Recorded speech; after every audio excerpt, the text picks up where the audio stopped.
Hey there, and welcome to the Cosy Corner, a podcast about all things cozy. Join us as we dive into the world of film and TV, a little true crime and spooky time, food reviews, and talk to some special guests too. So get cozy, grab some snacks, and settle in, because we're about to begin. Hello, and welcome to another episode of Cosy Corner Podcast. Now, for this episode, I'm going to be straightforward with you all, okay? I'm not doing a video version because when it's just me doing it, which a lot more episodes are going to be just me doing it, the thing is, I can't be bothered setting it all up. I know, I'm a lazy girl sometimes, but hey, yeah, you're still getting my wonderful voice, of course, and you'll still be getting social clips and that. But it just won't be a video version when it's only me here. Because I don't want to be setting up all the lights, the tripod, the laptop stand thing, when it's just me on my little own self. Like, no, sorry. Sorry, guys. You know, it's my podcast. I make the rules here. I'm only going to be setting up video when I've got guests. I feel like that's what I need to do for me. So that's what you guys are getting. So yeah, sorry about that, but that's how it's gonna be. And actually, it's a bit of a relief because my skin lately has been horrendous. I suffer with cystic acne, and I think it's to do with PCOS, which I'm awaiting a diagnosis for. So yay, fun girly things. Love that for me. So yeah, that's been like raging lately and has been hard to cover with makeup. I did do makeup in the hopes that I was actually going to set up, and I just kept thinking, no. Why am I doing that to myself? Why am I stressing out over a hobby? Why am I stressing out over a podcast that I love doing when I don't need to be? I don't have to record video. No one's making me. So yeah, I'm just making this as stress-free as possible, and when I don't want to record video or when it's really inconvenient, I'm just not going to. So yes, hello. As I said, welcome. I hope everyone listening, or you beautiful listeners, are having a lovely day, whatever day this comes out on, because I am recording a little bit in advance, so I'm not sure when this is going to air. I think early December, we'll see. But yes, lately in late October, I went away on holiday. And of course, me and Abby recorded some episodes beforehand and then some episodes after as well, which I've aired already. But I realised I didn't actually do a recap episode of the holiday. And have I got some stories for you? Oh my god. Because this was, it was the world's most chaotic holiday. I had the best time. But it was majorly chaotic. So much chaotic, cursed, crazy energy.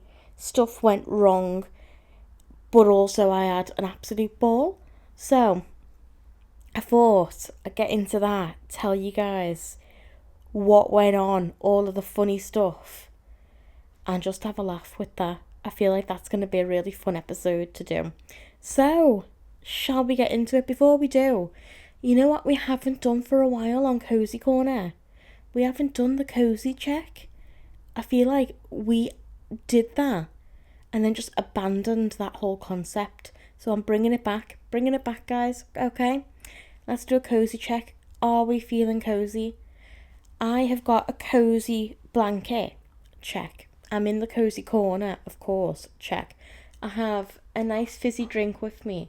I have a wax burner going with some gorgeous wax melts that I found on Etsy. I've forgotten the creator's name, but I searched.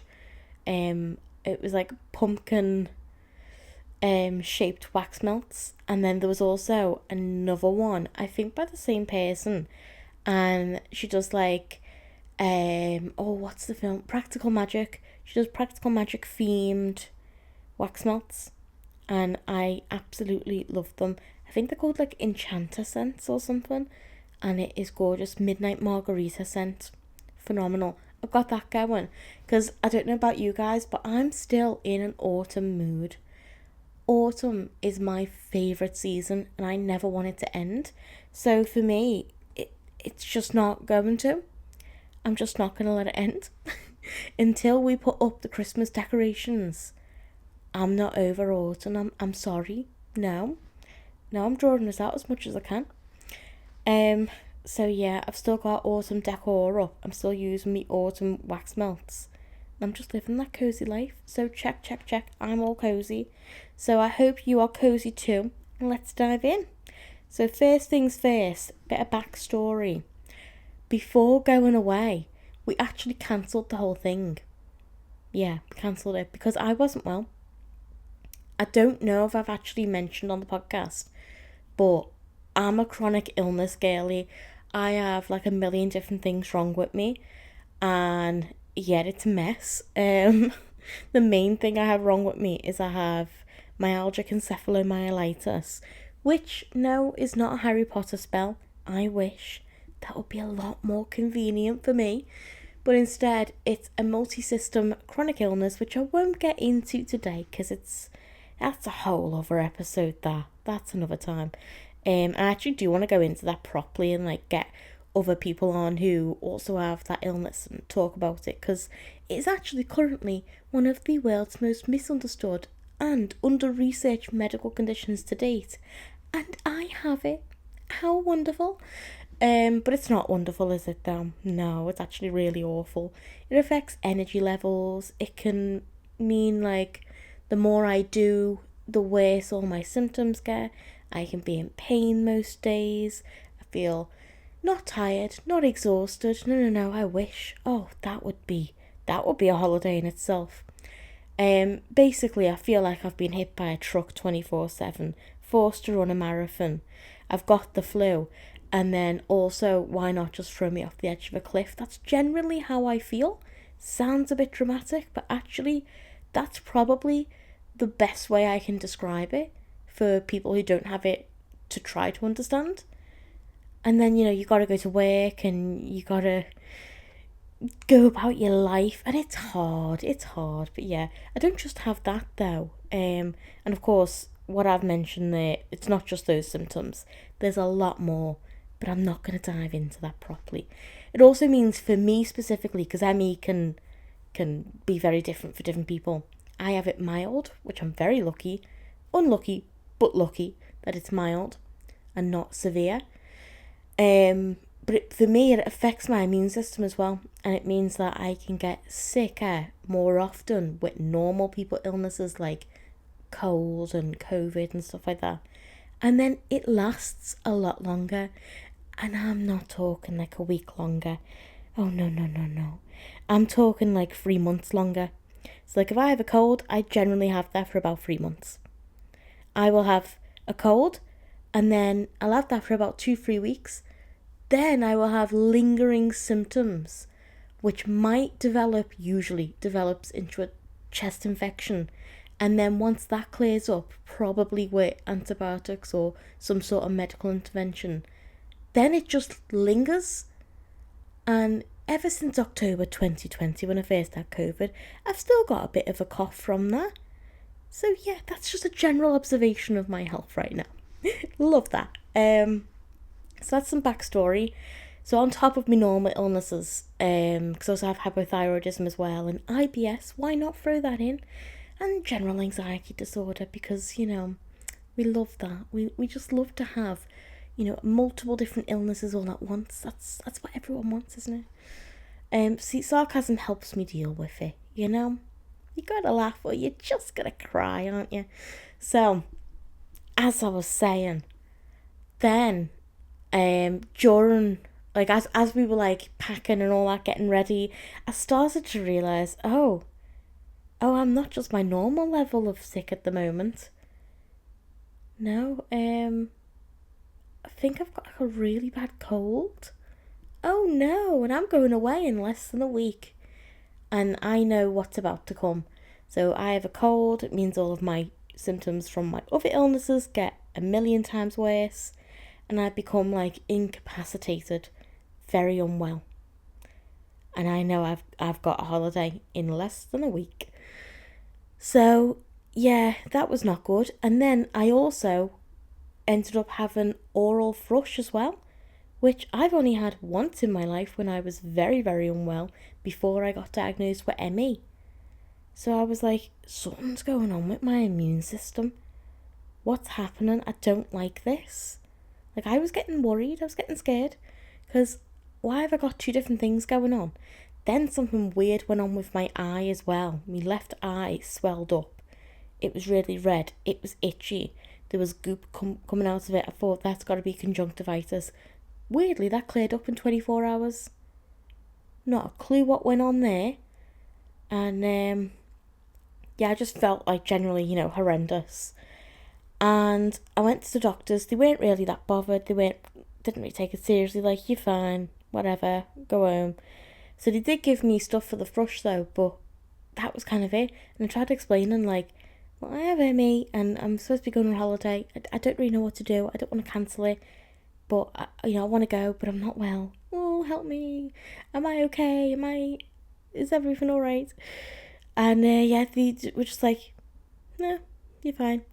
So, and also I've been having issues where even before I had like this recent illness, I've had issues where when I swallow, it's a little bit difficult, and it feels like there's constantly something stuck in my throat, like when you're in the cinema and you're eating popcorn and there's like a bit of popcorn stuck in your throat. That 24/7, really annoying. So that got worse as well. Doctors weren't really asked. I'd seen 3 different doctors during a week because I was that concerned. Don't know how I managed to. It was like 2 phone calls and then 1 actual appointment. Don't know how I pulled that off. I was amazed. I felt honoured. I felt like the chosen one. I actually managed to get more than 1 appointment. Wow. But yeah, it came to absolutely nothing. There was no point in them. I just got the thrush stuff, which wasn't really doing much, and in the end we decided we're just going to have to cancel it. So we cancelled everything. But then literally the day before, I actually felt like weirdly better. And I was like, this is very unlike me, because normally this is like 3 months of hell. So what's going on? And then I just thought to myself, you know what, we've booked so much stuff. We've spent a lot of money. We can't cancel the flights. It was Ryanair. To cancel them, you just don't show up, and then, you hope that you can get a refund. So I was like, flight's already booked. We'll just rebook the accommodation and go. So we managed to do that. And I did feel okay. Everything was alright. I just felt a little bit run down. When I came back though, then it really hit me. But weirdly, I just felt like someone was looking down on me or something, and like made me feel a little bit better for that trip. So I was very thankful for that. And I mean, I still haven't been right since, to be fair. But hey, I had a good time, so I'm glad that I pushed myself to do it. Normally I wouldn't, normally I don't, but it's because, we literally haven't been on holiday for 10 years. 10 years. We go to the lakes sometimes, maybe Wales, but not every year. We don't really go on holiday. We do little staycations in Liverpool. Like, we stay on the Albert Dock and hotels in Liverpool, but not often. So I just kind of felt like, I never do it. So I'm just going to have to push myself, get over it, and then deal with the consequences when I get back home. And yeah, I actually turned out to be happy that I did do that. But not my normal strategy. So, going was great because there was hardly anyone on the plane. There was about 6 of us on the entire plane. So that was great. That was good. That was very smooth. And once we got to the hotel, it was called Pratique Garden, and it's like this lovely little, like a boutique hotel, very cute, cutesy, lovely, very demure. We got in there, it's looking lovely, we checked in, staff were really nice. We get into the room, And it's a bit smaller than what we expected. It wasn't great. We were like, but I mean, everything looked decently clean. I wouldn't say, fantastic, but like for what it was, for it being like this, I think it's like a 2-star hotel. I was like, okay, that's fine. And we opened the door to the bathroom, and as soon as I do, I'm hit by this horrific smell. Like, it was drains, but like sewagey. And me and my mum both have the reflex of when we smell something extremely bad, we, make that sort of noise, like a. So we're both doing that, and we opened the balcony doors. There was a balcony, it was lovely. We specifically booked a room with a balcony because we wanted to be able to sit out and enjoy. That actually became the main place that we stayed because the room stunk. Now, of course, we did complain, but I'll get to that in a minute. So I'm exploring the room a little bit more, trying to ignore that smell. And I think it is a bit warm in here. I'll try and cool it down with the aircon. I turned the aircon on, and I couldn't really see the aircon itself when I opened it because of the thick layer of dust. I was like, all I could see was dust. It's like the dust had formed like a cast of the aircon. So, yeah, wasn't going to use that. Like, no, sorry. So, already this isn't shaping up to be what we expected. The reviews on booking.com were really good.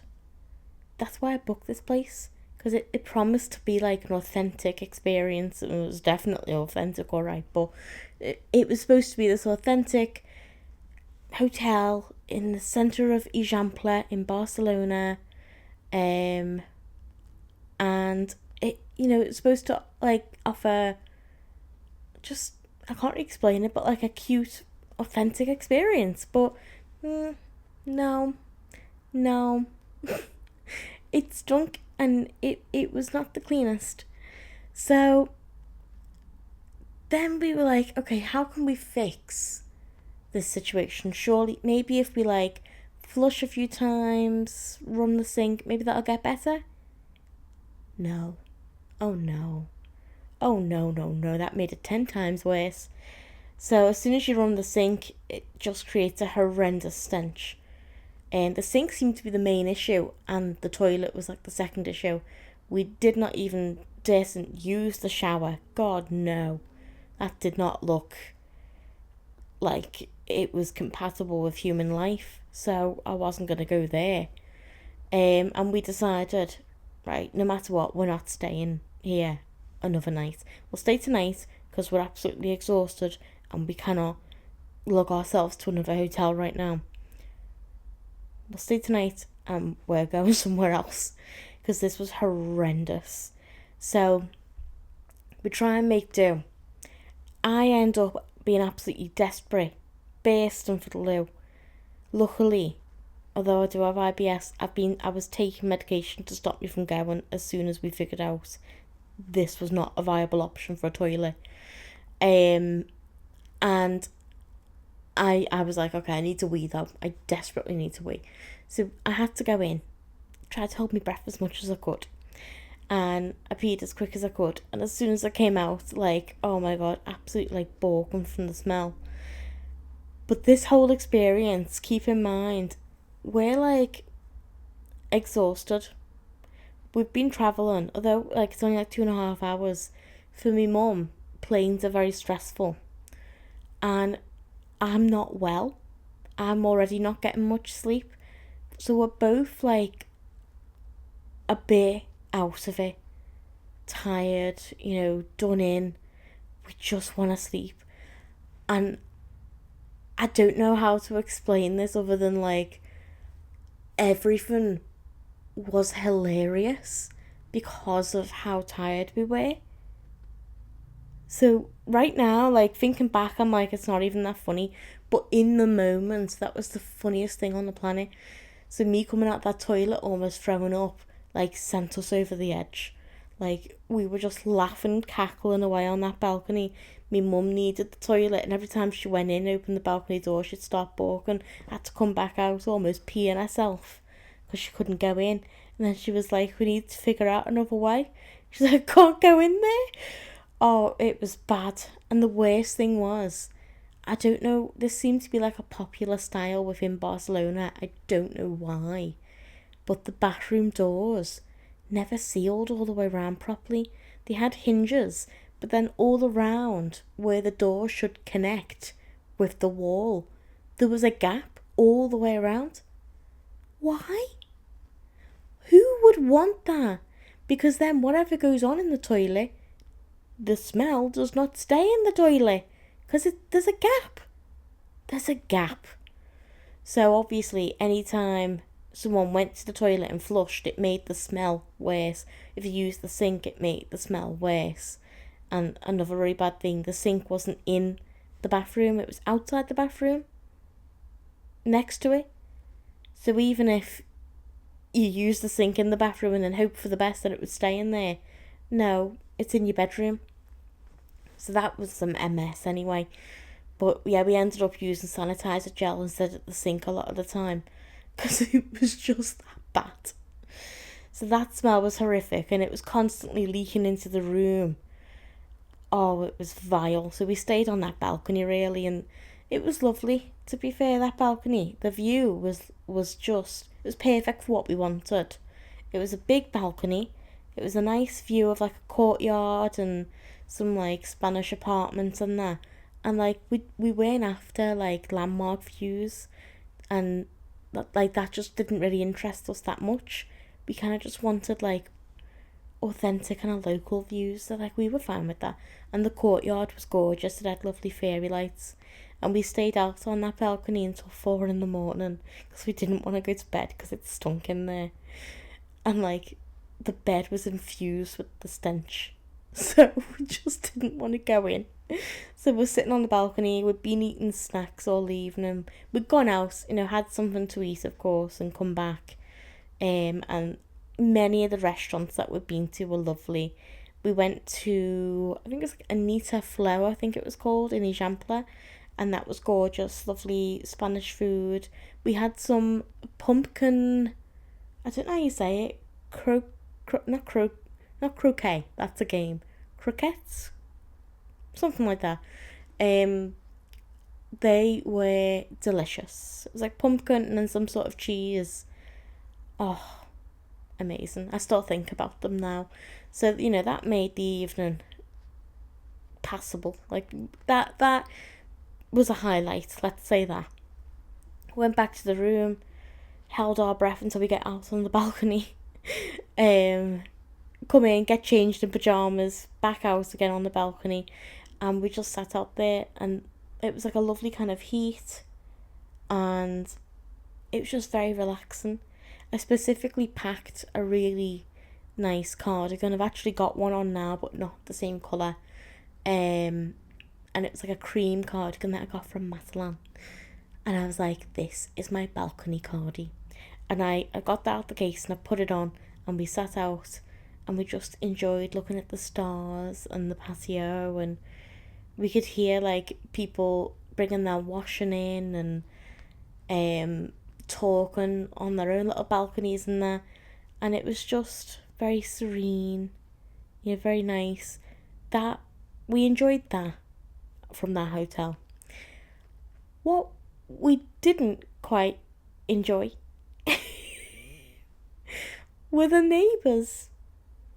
So not only were we like finding everything funny, like literally everything that we did, I almost fell over on the balcony getting into the weird shaped chairs. We laughed at that for probably about 20 minutes straight.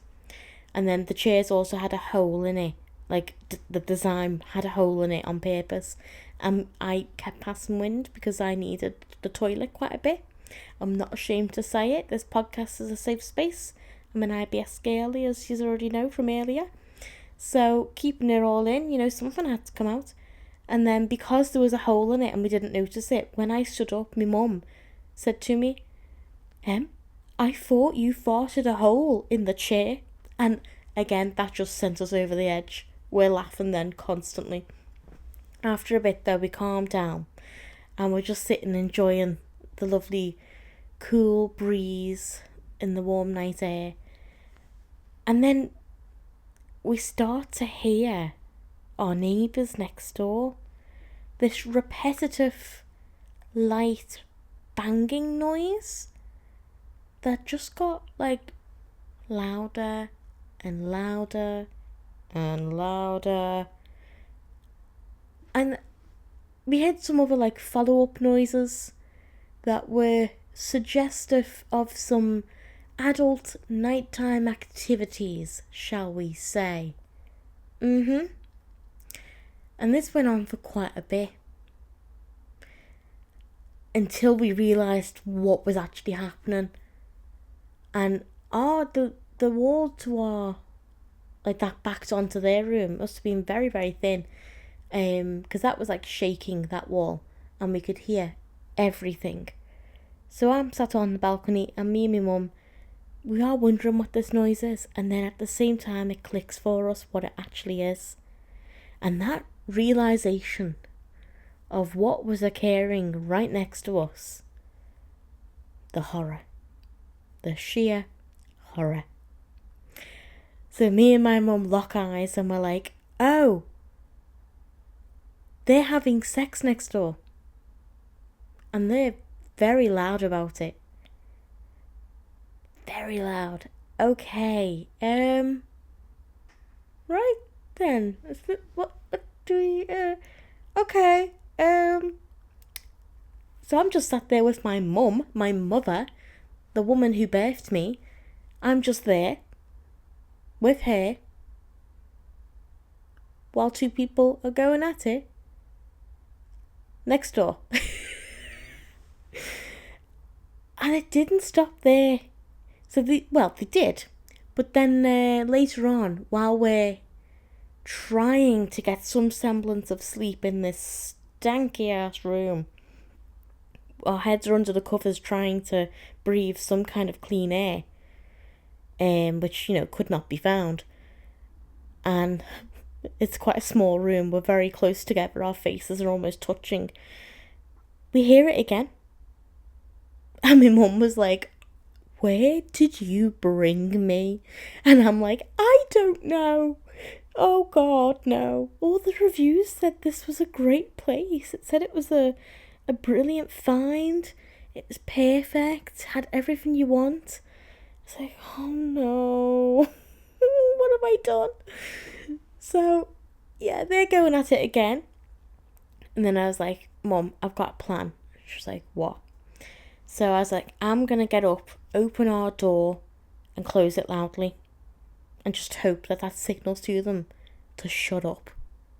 Because I'm not talking like it was quiet or you could ignore it. You could not ignore this. It was, the term bang at it, I feel like it can only apply to what was going on next door. Our bed was also shaking with their bed, I can assume. So, yeah, that was vile. I'm all for do what you want in your own room with whoever you want, long as it's consensual and everyone's having a good time. Just, I don't also want to be involved. Leave me out of it. If I'm not in the same room, leave me out of it. I felt as if we were also involved in this situation because it was that loud. Just be considerate of other people. Not everyone wants to hear it. So then we had a discussion. Do we think that this place might be maybe known for this perhaps? Is this where people come for that? Potentially, we don't know, because it did go on for quite some time, twice that evening. And then in the morning, we were getting up, getting dressed, brushing our teeth, trying to avoid putting the sink on, regretting it when we did, and then, living out on the balcony for a bit until we built up the courage to go and tell the reception, about the whole stench of the room situation. And before we were leaving, we were getting our shoes on. We were at it again. It's like, this hotel is for other people, Calm down, please. But not only were they at it again at that point, but they introduced a new item. And that new item was a whip. Do you want to know how we know that? We could hear it. Like the cartoon sound of a whip? Whoosh! Yeah. Yeah, we could hear that. Very, very audible. Me and my mum across the room from each other. When I say across the room, we were like 3 feet from each other. It was not a big room, but we turned and looked at each other with like a knowing glance of, yep, that's what we think it is. And there it is again and again. Yeah, that's a whip. That is a whip. They are having sex next door and they're using a whip.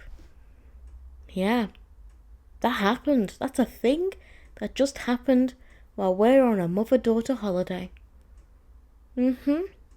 Super glad I booked this place. So we get our cases together and we decide, yeah, there's absolutely no way that we're staying here. So we go out and we shut the door again loudly, and it worked a second time. They shut up after that, and we went downstairs and we decided to not tell them about the sex scandal going on in the room next door. Like, no, leave that could, that can happen anyway. But my God, we couldn't stay in that room. So we did tell them about like the stench and all that, and they were willing to A, move us to another room, or B, try and work out what we can do. So we decided, let's entertain the first option. Let's at least try a different room. So we tried a different room for like a few hours. Same issue, it stunk. It was bigger, but another problem was to get onto the balcony. You open the doors inwards on this one instead of outwards, but you can't open it because the bed is there.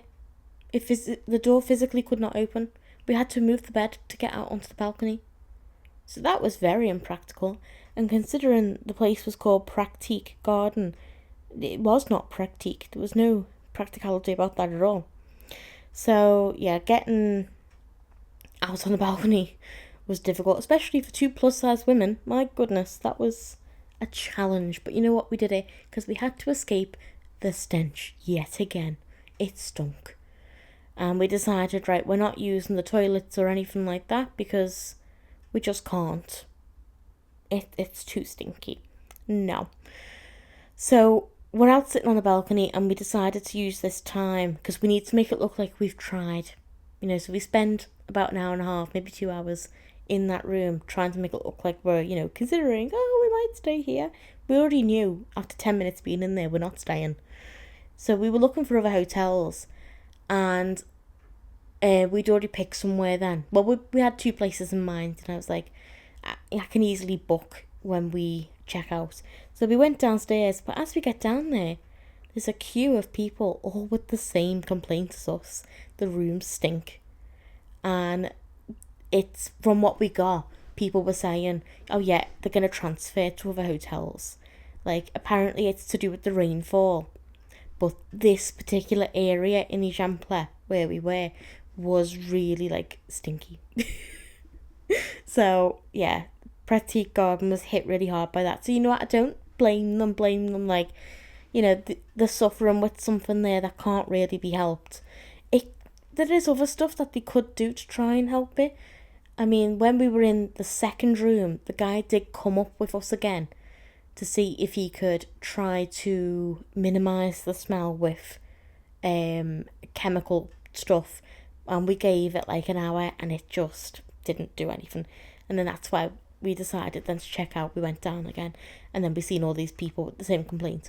So there, yeah, but when we got there, he said, who are you with? And we were like, we're with booking.com or if you just book with the hotel, they do something else. And they had like 2 different queues of dealing with. And they decided they could transfer us to a nearby hotel that hasn't really been affected by the same issue. And we were like, yeah, that's fine. So we paid for 1 night with Pratique Garden, which fair enough. We did stay. We didn't enjoy it, but we did stay. So, okay, And then they refunded us the rest of the amount. And then we were able to book for basically the same price, but for a different hotel. But that different hotel, they didn't tell us. It was a 4-star hotel. So we'd just been in a 2-star hotel. Now we're in a 4-star hotel for basically the same price. So you know what? It worked out. It worked out. But yeah, we did have a good time. With the the laugh, like how funny it was. So although it wasn't the best hotel, it gave us some really funny stories. I mean, who else can say that they shared a hotel with their mum and witnessed their neighbours next door having sex using a whip in a hotel that smells like sewage? That might actually be like a unique experience. I don't think anyone else can really say that unless you were also in Pratique Hotel at the same time as me. So, the new hotel, I think it's called Vinci Gala or something like that. That's like a 4-star hotel, really nice, posh. We went in and we were like, oh, we feel underdressed. And the journey getting there, it's like 10 minutes away, so we just decided to walk. But some of the streets like in Ejampa are a little bit like cobbled or bumpy. And we have these like nice wheelie cases where, it's like 360, you spin them around, it's crazy, it's fun. But we were using them the way you're supposed to, and it was really difficult. And like more than halfway to the hotel, my mum realised, we can just pull them the way you normally pull up like a case. Like an old-fashioned normal suitcase. Just do that, and it was like 1,000,000 times easier. And again, because we were so tired, that just sent us over the edge, and we were almost peeing ourselves laughing with how hilarious that was. We just made the entire journey for ourselves like a massive struggle for no reason. If we would have just took a second to think about the suitcase and how to better use it, we would have saw our error of our ways there. But no, we struggled most of the way. And then we were like, oh, I could just do it that way, and then it works perfectly. But anyway, so we got there then with all of our stuff. We had 2 suitcases. I had a backpack. My mum had like a hold-all bag, and we eventually got there. Trying to find it as well was a bit difficult, but we did it. And then we check in, and the room was lovely. We were like, wow, this is way better. The aircon was way better. And it had a little balcony as well. Not as big, but still nice. Lovely. The hotel also had like a rooftop bar with amazing views. You could see La Sagrada Familia and like all of Barcelona. Like, it was gorgeous. So yeah, we were very happy with that. I wasn't too happy with the shower. It was difficult to use, and then it did have like some black gunk on it, which I was like, ew, don't love that. And especially for women, you need to be able to take the shower down and use it. And I didn't feel comfortable holding that shower with all the black gunk on it. So yeah, that was a bit difficult. I was like, Mum, you need to take that down for me. I'm not touching it. I'm not touching that.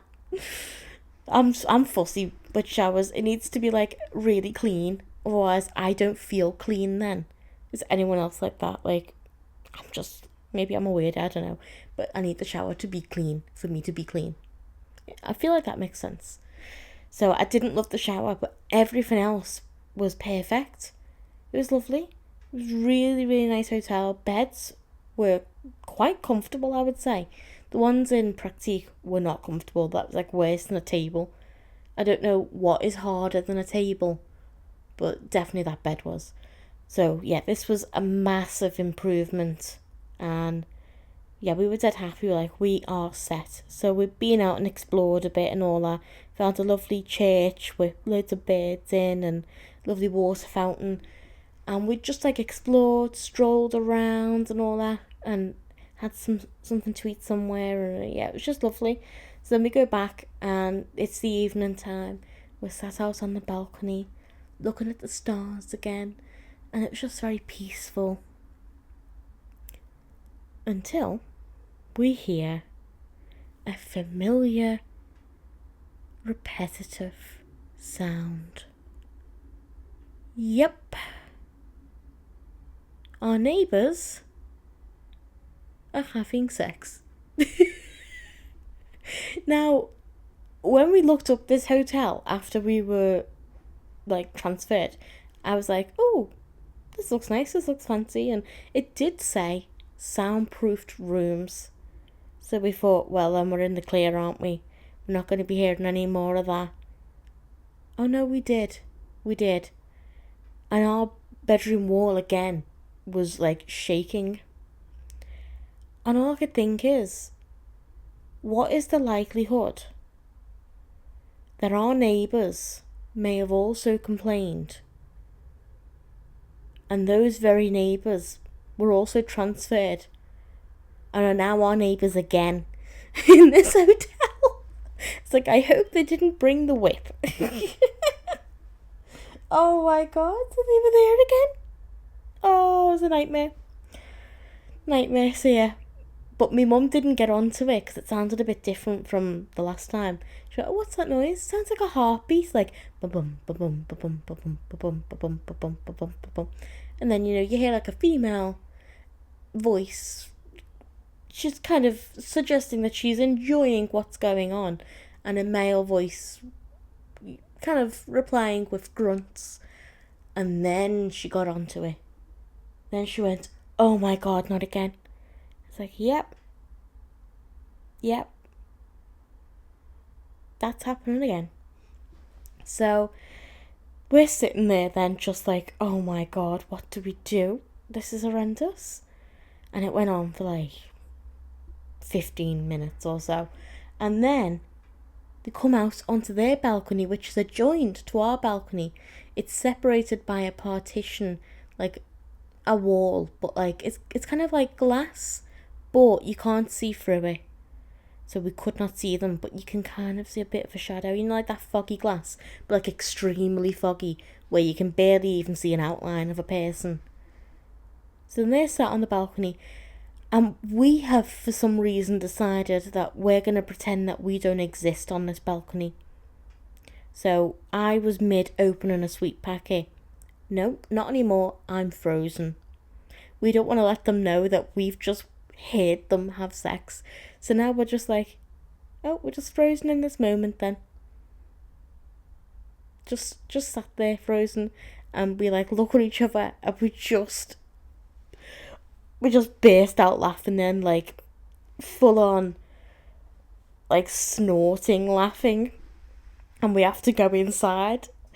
Oh my god, it was just, you can't make this stuff up.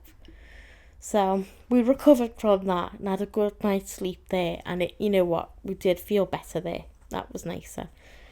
I mean, I could see Practique Garden being a good option for if you don't really mind it not being the cleanest.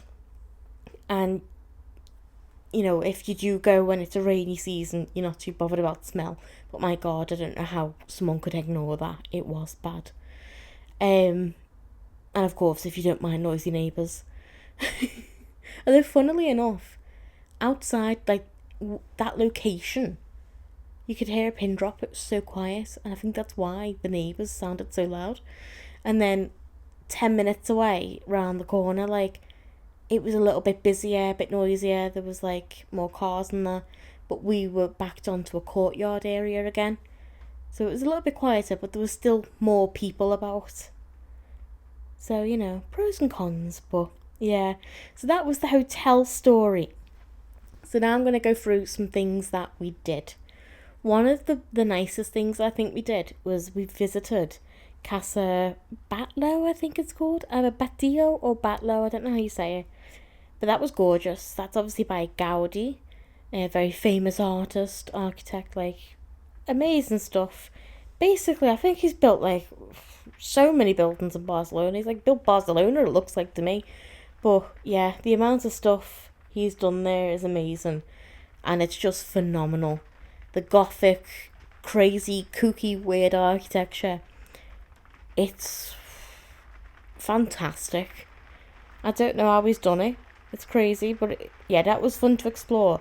So it's like this big house, and it looks amazing.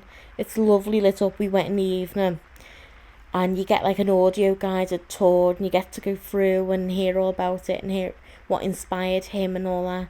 So that was lovely. I'd recommend that. I really did enjoy that. I purposely didn't tell my mum much about it so that she could be surprised by it, and it was lovely.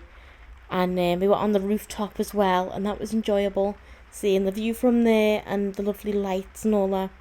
That was good, but it started raining when we were up there. We were like, what else can go wrong? What else? Go on. Oh, so after that, we went and had a lovely meal at El Nacional, I think it's called. And it's like a few different restaurants in one. But we ate at La Taperia. And it was nice. I wouldn't say it was amazing. It was decent. We still enjoyed the stuff. But it wasn't phenomenal, like. But I did enjoy the atmosphere in there. And the different types of food. Like, there was like a steakhouse in there. Like meat and all that. And then there was like a fish one, and then I think there was one that was just like for like quick bites, and there was also like a little ice cream parlour thing in there. Like, it was really fun. I enjoyed that concept. I did like that. I probably, if I went back, I'd like to try another one in there, because I really think that's cool, and it looked lovely as well. There's all nice lights when you go in, like, it's gorgeous. But out there in the little alleyway where there's lights, because it's right by Casa Batio, but also it's on Passeig de Gracia, I think it's called. Yeah, like where all the main shops are, like big shops, Zara and stuff like that. It's on that road, but like a side street. Well, when we came out, there was this guy with flowers, and like, I know this scam. I've seen this scam. He's gonna pretend to give you a flower for free, and then he's gonna hound you for money. So I said to my mum, do not accept a flower from him. Do not. And she went, okay. And then he comes up to her, and she's like, a flower for you, beautiful. And she goes, thank you, and takes it. I'm like, Mum, why am I being the mum here? Stop it. How? No, stop. Like, and then of course, as we start walking away, he comes up to her and he tells her, he's like, no one give me no money today, no money. No, have you got any for me? And I just kept saying like, oh, no thank you, no sorry, no money. And my mum gave it him back, but he was still trying to give her the flower. And in the end, she just like let go and was like, nope, no thank you. And we got away from him in the end. But yeah, that's one to watch out for. The flower man scam. But yeah, he was nice. He wasn't too pushy. He wasn't aggressive or anything. But, you know, I don't want a flower. Thanks. What else did we do? Oh yeah, one of the days we did a hop on, hop off bus experience around, which I don't normally like those, but you know what? It is a decent way to like see the city and get around more and all that. So I like that. We got to see loads of the city, and it took us to Barcelona, I think it's called, and that was gorgeous there. If I went back, I'd love to explore that area more. That was absolutely stunning, and I'd probably go to like the market area there in Port Vale. Like, that was lovely. We enjoyed seeing all of that. That was fun. And we seen La Sagrada from the outside. We didn't get time to go in and see it. We just had a lot planned, but also the whole hotel swap over. That cost us a day, really, with all the waiting round. So we were going to go that day, but in the end we didn't.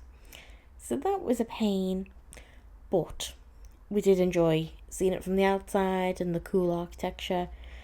And when we were on this hop on, hop off, I feel like me and my mum, we just attract weirdos.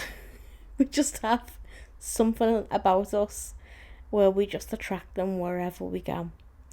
So we're on the hop on, hop off, and this guy gets on and sits in front of us, and he starts talking to us, and like, I think he's Spanish, but I think it's more like Catalan Spanish rather than Spanish. And I'm trying to learn Spanish. Estoy aprendiendo español. So I am trying. I'm hoping to get there. I'm not fluent. I'm on, I think it's A1 level 14. So, baby. I'm little baby Spanish, but getting there. So I don't really know what he's saying because Catalan Spanish is very different to Spanish. So I was like, I haven't got a clue. And my mum's looking at me like, you should know. And I'm like, no sé. And he's trying to ask where we're from. And I was like, oh, we're from Liverpool. And I don't know how that got mixed up in translation. But he then thought that we were from Argentina. I was like, no, we're not from Argentina. So where are you from? And I was like, Liverpool, UK, England, English, and he wasn't getting it. So that was just like a funny moment. And then he kept picking on us. He was like trying to ask us questions and trying to speak English to us, which I understand and I appreciate that. But like, it just got to the point where it was like, why are you even trying? You can see that this is failing. This is not working. Please stop. And then he was asking us, how do you plug in the earplug things, to listen to the audio guide and select what language. He could not find the hole to plug it in. It's not a euphemism. He physically could not find it. And I'm trying to point and show him how. And it went on for far too long. It's like at this point, if I was him, I would have just given up. Honestly. And then throughout the entire tour, he didn't take pictures with his phone. Oh, no. He took out a laptop that disconnected from the keyboard and became like an iPad. And he used that to take pictures. But the problem is, it's quite a zoomed in lens on that. So many of the photos, you don't really see much. And you can only really see the back of the head of the person in front of him on the majority of the photos. So I really feel sorry for the people who have got to go through the holiday slideshow from his time in Barcelona. It's going to be a tough one. It is. But yeah, me and my mum, again, sleep deprived and just trying to get through this. We were just laughing so much, mainly at him, unfortunately. He was a sweet, lovely man, but my God, it was just so funny. So then, that evening, we went to Can Golletes, which is I think it's the oldest restaurant in Barcelona. I'm just going to actually Google how old this is, because I remember looking into this as like, oh, this might be something nice for us to do, Could be an interesting one. So Can Golletes is a Catalonian restaurant. It's located in the Gothic Quarter. So it was a bit difficult to get to. So many different winding little side streets. It was nice though. But their opening hours was really weird. It was like, they open for lunch 12 till 2, I think. Then they close. And then they reopen again at 8 until 11.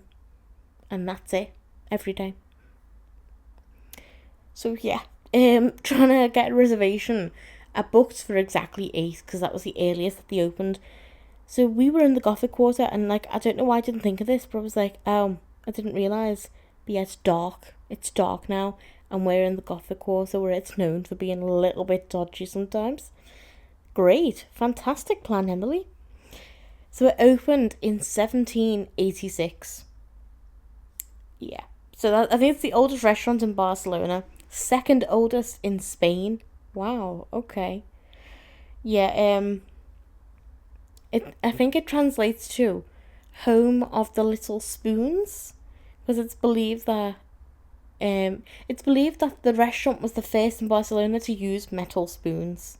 So that is why it's called kinky. So yeah, it's quite interesting. And you know what? It was absolutely gorgeous in there. Lovely decor. It felt very old. I felt like we'd step back in time. The queue to get in, insane. There was a massive group of tourists. Like, they'd all come, I think, from like Korea or somewhere. And there was like 30 of them. And then there was obviously other people as well who have booked. And everyone was all talking to each other like, have you booked? Have you got a reservation? Yeah, we've all got a reservation.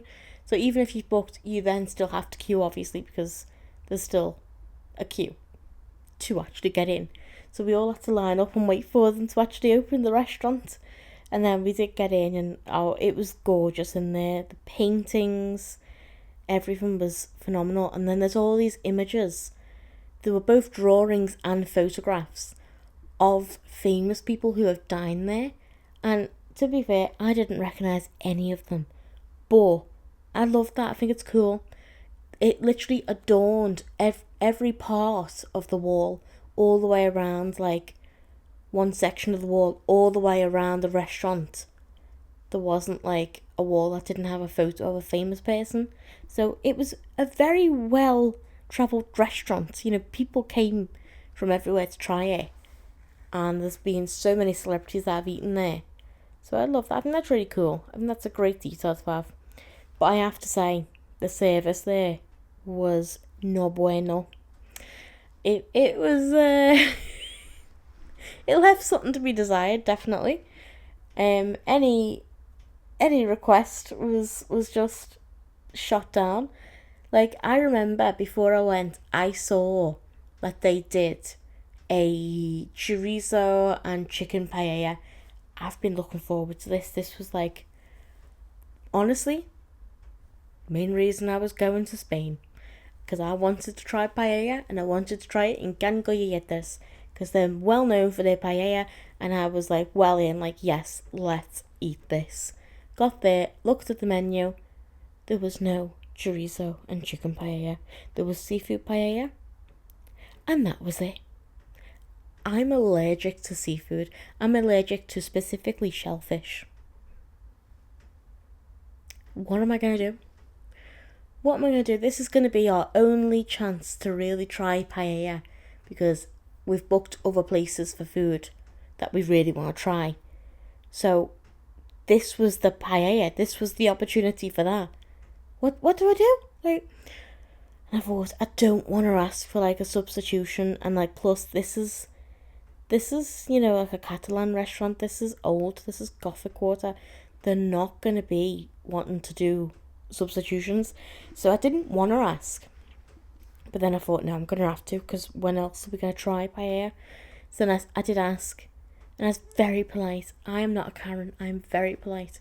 So I said, excuse me, is it possible to have a vegetarian paella instead of the seafood one, like just rice, vegetables, you know, is that doable?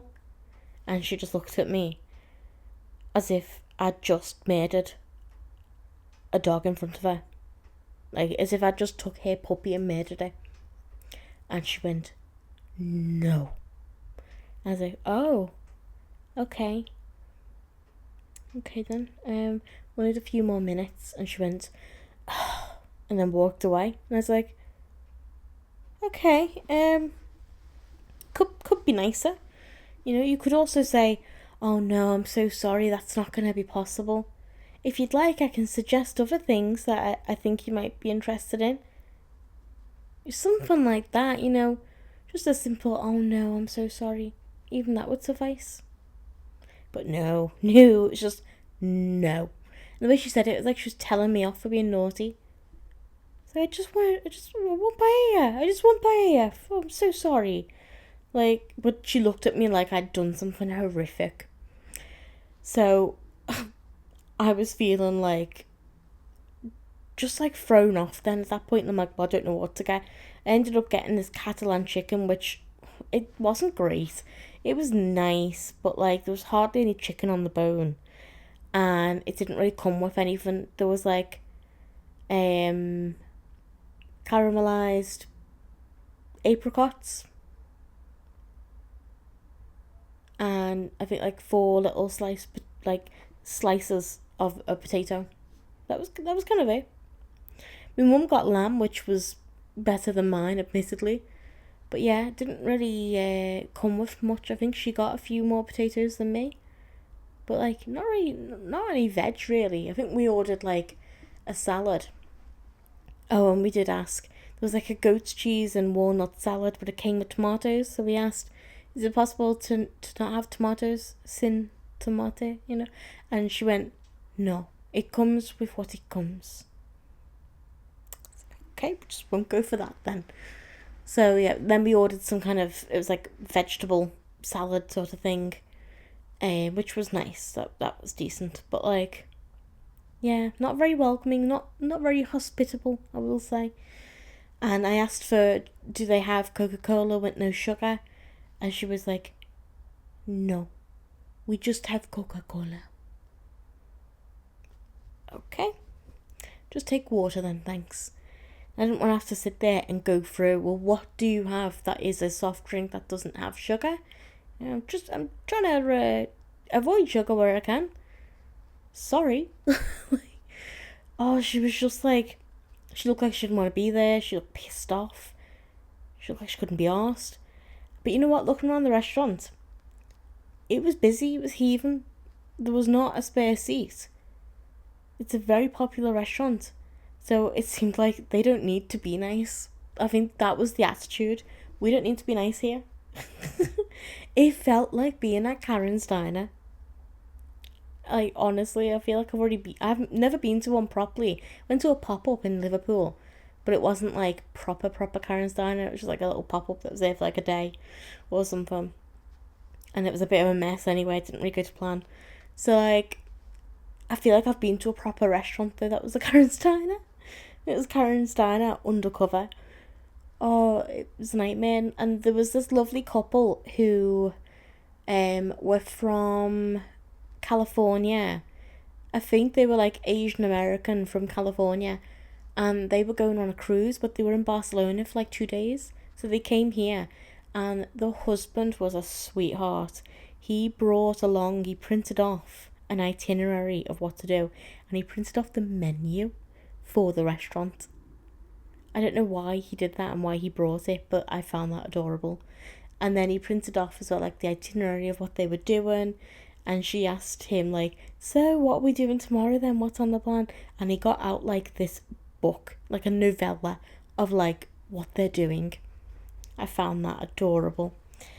So yeah, that was our time at Can Colletas. I wouldn't really recommend it. I want to be able to because it was so beautiful in there.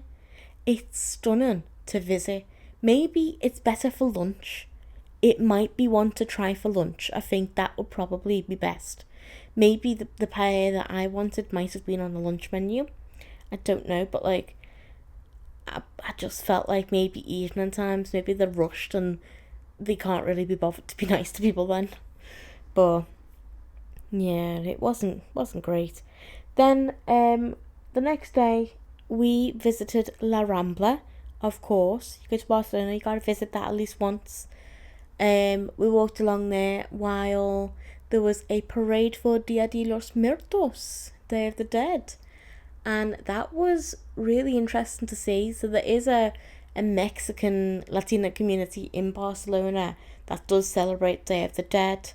Halloween isn't really a big thing, and we were there during Halloween, which I think they call Dia de la Bruja, Day of the Witch, I think. So they have Day of the Witch, All Saints Day, and Day of the Dead, I think. Yeah, so we were there during all that. And it was just lovely to see that celebration of culture. It was great. The colours, the attention to detail with the face paint, and the costumes were phenomenal. And we saw this gorgeous husband and wife who were wearing their wedding outfits. Like, she wore a wedding dress, he wore a suit. But they painted themselves to be the oh, what's it called? Cornetes? Oh, the Spanish word, well, the Mexican word for the skeleton. Hang on, I'm gonna get this. Day of the Dead.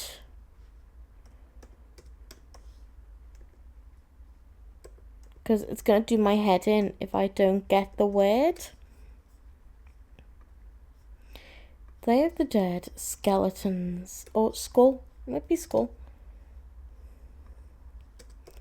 It's gonna annoy me, sorry. No, I cannot see the word for it. Sorry, guys, hang on. Right, skeleton name. Katrina? Katrina? Yeah, Katrina's. La Calavera Katrina. Okay. Yeah, Katrina. La Katrina. Is it Katrina? Yeah, because I'm dyslexic, I'm like, am I reading that right? Anyway, so yeah, seeing all that, I love experiencing different cultures. I love learning about different cultures, especially Spanish, Latina, Mexican cultures. I don't know why, but I just feel really drawn to them. Maybe in a past life, maybe I was from one of those cultures, I don't know. But I feel like our cultures, like British, Irish, we are quite boring. I'm not gonna lie. Irish is a bit more interesting. You know, you get like some folklore and that in there, but Britain's just like, it's so boring. It's so boring. We don't have anything fun. We do nothing for St. George's Day. Like, honestly, we're so boring. So, I find cultures like this and the celebrations so interesting and lively and joyful and just so much fun. So I absolutely love experiencing that. And it was just a joy to watch. So that was brilliant. And then straight after that, we went to a fairy cafe. And I'll have to get the name because this was absolutely gorgeous. I could not believe how hidden it was, really. It was very, very hidden. Really out of the way. And it didn't seem like many locals knew about it because we mentioned it to some people and they were like, not a clue what you're on about. I don't know how you say it, but to me it looks like El Bosque de las Fedes. I'm going to see if I can get this in like Google Translate to pronounce it, because as a dyslexic I am awful at pronunciations. So let's see. The Forest of Les Fades. Oh, well, that's the English version. El Bosque de les Fades. El Bosque de las Fades. See, once I know the pronunciation, then I can say it. So, El Bosque de las Fades. And that was absolutely beautiful. We didn't try anything really other than we got some pina coladas in there because it's a bar, it's a cafe, stuff like that. They don't really do loads of food, they do like little nibbles, really. So, yeah, that was just like a nice little chill space. Absolutely stunning. I did put up a video on my TikTok about that. Such a little hidden gem right by the Wax Museum, near the end of La Rambla. By more like by the sea, kind of that end. So not like the beginning of it. It's the opposite end to Plaza de Catalunya. So the opposite end to that. And it's by the Wax Museum right next to it. I think it like adjoins to it as well. And that was just absolutely beautiful. You felt like you walking into a fairyland. You know, like you've walked into this fairy forest, transported to the Fey realm. It was just beautiful. And I really loved the vibes, and they're very chill. Lots of like elderly women as well, just like in there catching up with each other. I was like, oh, I love that. See, if I lived here and I was their age, I would absolutely be doing the same thing. Yes. And it didn't seem to be full of tourists. It seemed to be full of locals. So I loved that. That was just gorgeous. And there was like little hidden like details. Like there's a waterfall situation in there. the situation there is though. Like, it's not a full-on waterfall, but kind of. And there's a little fairy bridge. There's a hidden fairy. There's all these like butterflies and like, oh, it's just, there's like trees in there. Like, they're not real, but they look it. Just beautiful. I'd recommend that. That was just for the decor. That's like a day out in itself. Now, we did a few different things when it came to brunch. We went to one called Exotica Brunch, and I'd recommend that. That was delicious. Está delicioso, I think. And this was actually the first place where I tried to practice Spanish and ordering in Spanish.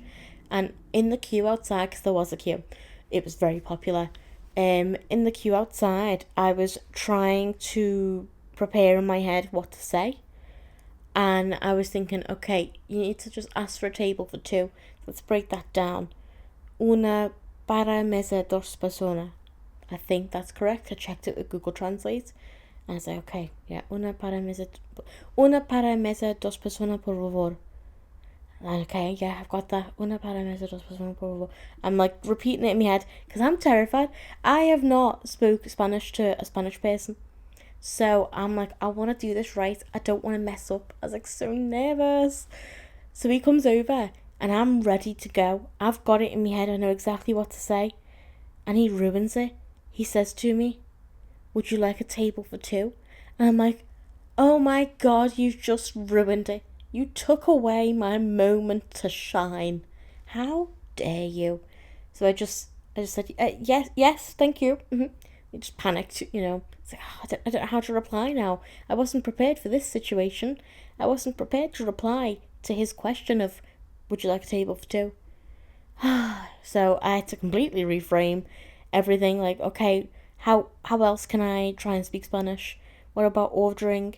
I was like, I know me gustaría, and then I can say what I want. Like, so I tried to do that, but yeah, it wasn't great. Like, and he did try and help me out, so that was nice. But I was so prepared to try and ask for a table. But don't worry, I got to do it the next day somewhere else. So I'll tell you about that in a minute. But in that restaurant, it was absolutely phenomenal. The one I got, I didn't love. But that was on me. I didn't realise it comes cold. And I don't love cold food. So it was Turkish eggs. And you know what? It was very tasty. I was just put off with it being cold. So that was a me thing, really. And then my mum got the lemon and pistachio pancakes, which were gigantic, and we ended up splitting, so I didn't go hungry. It was delicious. Absolutely amazing. Just phenomenal. The presentation alone blew us away, but then also that was delicious. And the decor in there, as it suggests, it's called Brunch Exotica. Exotica Brunch. And it's all full of like animals. It's like you're in a tropical jungle, this exotic paradise. That was just an experience in itself. I loved it. And we also went to Gringa all day the next day, and that's where I got to actually practice properly. I built up the courage, and I actually didn't say that I was practicing Spanish or anything. I just, when we were in the queue, she came up to me and I said, buenas. What did I say? Yeah, buenas. What did I say? Because I said something before the table. I can't remember now, but... Oh, there was some... No, I can't remember now.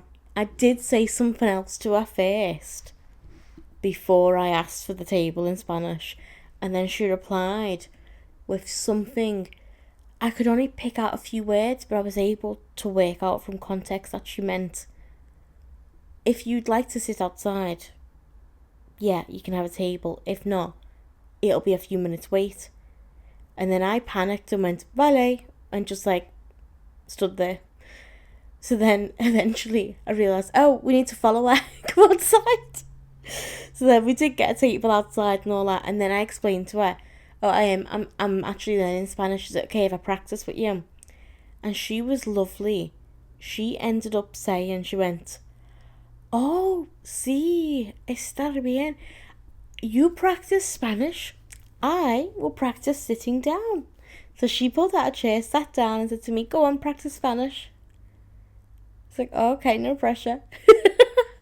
So then I ended up ordering in Spanish, and she was teaching me in different situations. You might say, puedas tener.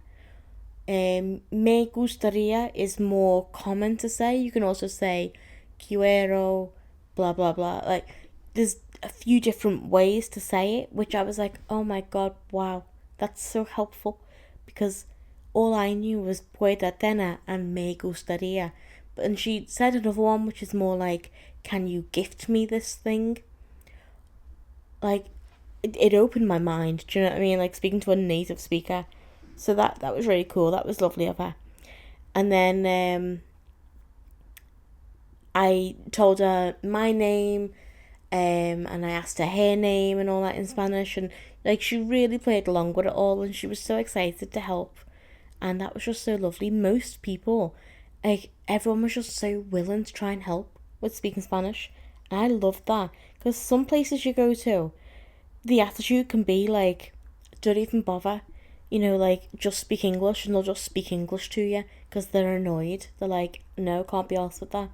But my experience in Barcelona, everyone was just so willing to just help and let you practice, because I feel like they seen it as like, it was respectful. You know, I was trying to be respectful in learning the language, and they seem to feel appreciated in that way, and like, oh yeah, this is great, you know, let's work together on it.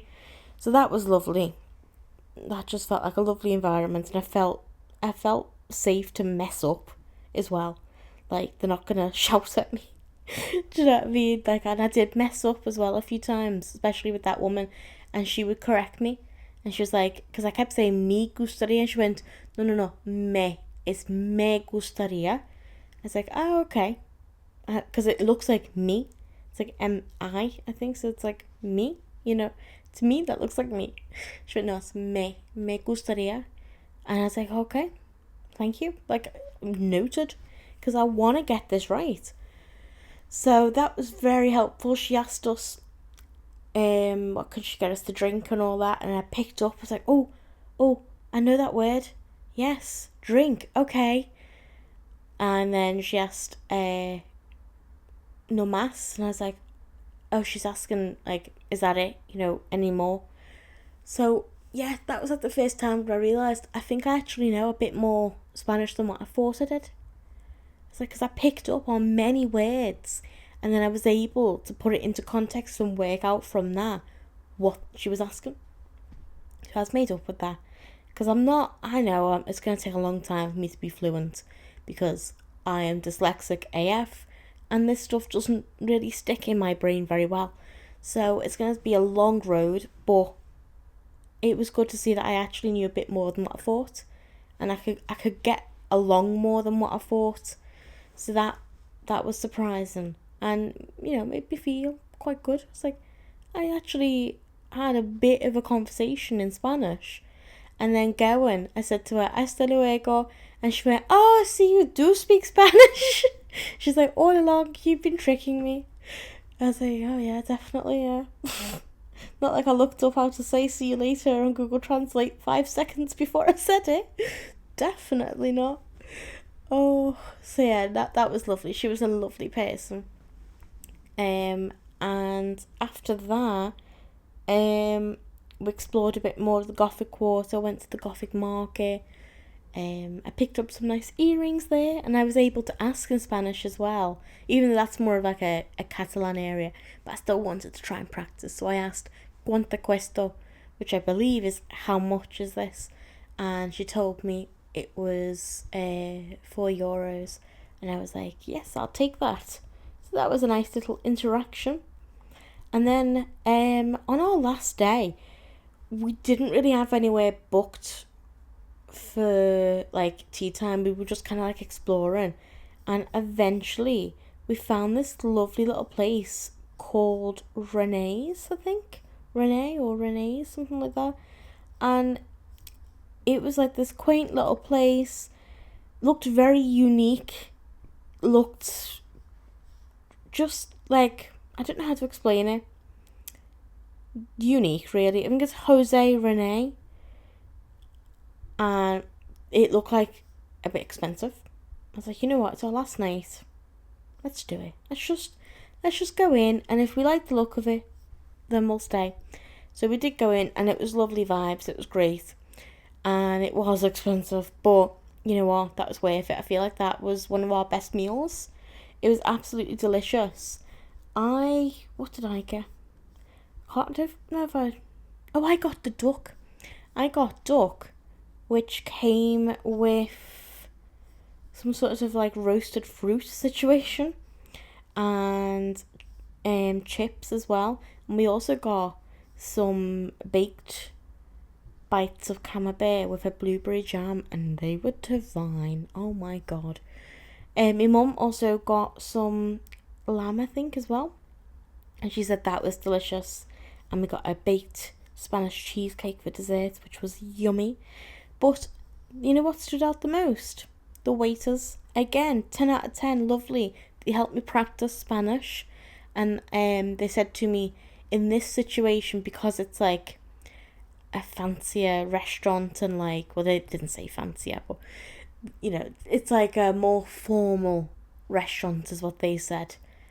You'll be better saying pueda tener rather than me gustaría. And I was like, oh, okay. So like, I'm understanding a bit more context now, because these people are taking time to explain to me the rules and all that. Because I'm not doing like a formal class at the moment of Spanish. I'm just doing Duolingo and self-teaching. Like, I'm listening to podcasts, I'm watching Spanish TV shows, Spanish creators I'm subscribed to on YouTube and TikTok and all that. So I'm kind of just doing it myself at the moment. But actually speaking to natives and getting their perspective, it helps. It really does. But yeah, these waiters, I wish I would have got their names. They were so lovely. They were so attentive. And we had a laugh with them. And I was filming everything, because I just film everything anyway, and I put it on TikTok. And they were like mesmerized. They could have like, do you just film everything? And I was like, yeah, like, it's for TikTok, Instagram, you know, I'm gonna put it on socials. And I was like, I do food reviews as well. And they were like, well then, may we be in your video? I was like, yeah, of course. So in one of my videos on TikTok, they do make an appearance, a little shot of them, the linking their arms together, and they were just the cutest. I absolutely loved them too. They were so lovely. They were so funny together as well, and that like made our evening there. And I was able, he taught me how to ask for the bill. Pueda tener la cuenta, por favor. And I was like, made up with myself, I know how to ask for the bill in Spanish now. So yeah, I did. And he said to me, your pronunciation is perfecto. And I was made up. I don't know whether it is really. Maybe it's just being nice. But you know what? That made my day. So yeah, I feel like that is kind of... Oh, there's one more thing. We just about made it out of Barcelona before the flooding occurred. You know, the flooding in October, like, well, early November. Yeah, early November, wasn't it? So, yeah, we just about made it out. I think we came home on the 3rd, 4th, something like that. And 6 hours before... We came home 6 hours before the flood took place. So it was going crazy in Valencia, obviously, wrecking people's homes. Like, it's been absolutely astonishing to see on the news what was going on there. And there were a few people in our hotel that were actually supposed to be in Valencia, but then have been diverted to Barcelona instead. But eventually it did come to Barcelona. The airport itself was completely flooded. People were wading through it. It was like almost up to their waist. And many of the streets in Barcelona were flooded too. This is all because of like the very heavy rainfall. And yeah, we just missed it. was 6 hours. 6 hours. Like, we just missed it. We couldn't believe it. We got home, and literally that evening, I remember seeing that some of the roads were flooded. And then when we woke up the next day, we woke up to the news that the airport was fully just flooded. So that was unbelievable. We were very, very lucky there, especially because we came home the day before my mum had to go back to work. So imagine having to stay there and not be able to go into work and like have that to deal with as well. Like, that would have been a nightmare. Couldn't have been helped, obviously, but that just would have been a nightmare, wouldn't it? So we were very, very lucky to get out at that time that we did and get home safe. We had no problem. I mean, the plane was fully booked. But yeah, there was no issue there for us, which was unbelievable considering how close it was to flooding. So yeah, overall though, that was all kind of like the highlights and the lowlights of the holiday. Everything was hilarious the entire time because we were sleep deprived. And then even when we were in that lovely hotel and we were sleeping properly, we didn't go to sleep though. Really, because we were just talking all night and laughing. And we were making the most of everything. Like, we were, trying to fit in as much as we could. So we were getting up early as well. So we just didn't sleep really properly. So yeah, the entire time, literally everything was hilarious. That kind of feeling of when you get really weak from laughing. That's just what we were like the whole time. Oh, but yeah. And before I wrap up, in the Gothic Quarter, we did come across a moment when we seen a guy try to steal someone's wallet. So if you go to the Gothic Quarter, be careful. But we were buying some churros in the Gothic Quarter, as you do, at 11 o'clock at night. The stuff we did, honestly. Why were we there so late? I don't know. It was such a bad idea. So we're buying, I don't think it was 11, it was probably earlier to be fair. But we were buying some churros. And then we just see this guy sitting at a bar. It was like a bar where there was some outdoor seating and indoor seating, and he was just sitting out chilling. His coat was kind of dangling on the floor, and this guy was blending in with the shadows. I don't know how he did it. It was phenomenal. Great work to him. He shouldn't be doing it, but you know what? Hat off to him. He blended in with those shadows so well. I couldn't see him. I was like, wow, he's disappeared. And then he was bending down. And he really did blend in so well. And it was dark, obviously, so that helped.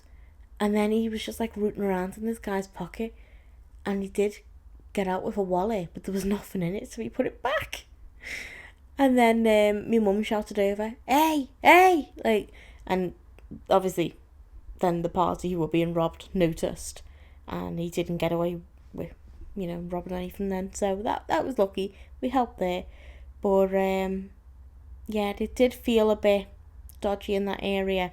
But I suppose it was just because of the hour that we were there as well, really.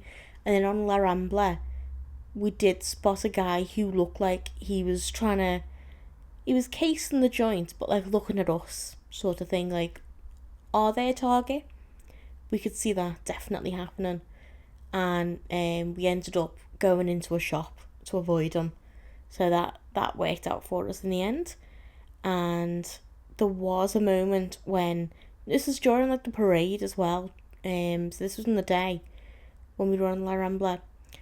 Someone came past and fully grabbed my pocket, but joke's on them.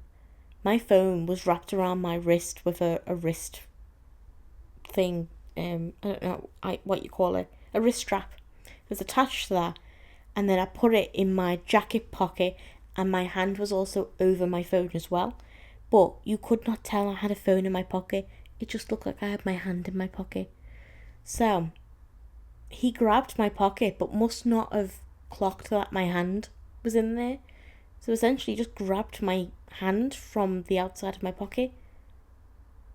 Like, bad move, guy, because now I know that you've just done that. So I did go, hey! And I just continued walking as if he didn't do anything. And I was like, that was so stupid because my hand was there. What did you achieve? But anyway. So yeah, other than that, we didn't really run into any other pickpocket issues, because that's kind of, anytime I mention to someone I'm going to Barcelona, immediately watch out for pickpockets. And yes, it is there. Definitely. You just gotta be careful. You just gotta take precautions. Not have your phone out and ready to steal. You know, don't advertise that you've got expensive stuff. Don't wear expensive jewellery. Go into La Rambla. Like, stuff like that. You know, just common sense. You know, if you can wear your handbag. This is what we did. Wear your handbag under your jacket or coat or whatever you're wearing. Because we went in October, so we needed a jacket, to be fair. Or even put it under your top. Like, don't be worrying about fashion. So, yeah, that's a tip. Definitely. That helped us. Mine was under my jacket all the time, and then, yeah, I mean, we felt pretty safe, especially in Ejempla. That felt like a really chill, safe area. Loved that. But yeah, overall, we absolutely had a blast in Barcelona. It was so much fun. We laughed constantly, and we just had such a lovely time. And I hope that you've really enjoyed listening to the podcast and hearing my stories about Barcelona. You have to let me know in the comments if so. Subscribe as well. We've had some new subscribers, so thank you so much for subscribing. And make sure to head over to our socials. It's linked in the show notes below on the podcast link.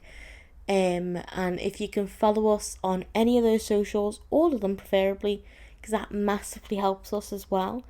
And you'll get to see more of Cosy Corner on your social feed, so why not? But yeah, thank you so much for listening, and stay cozy.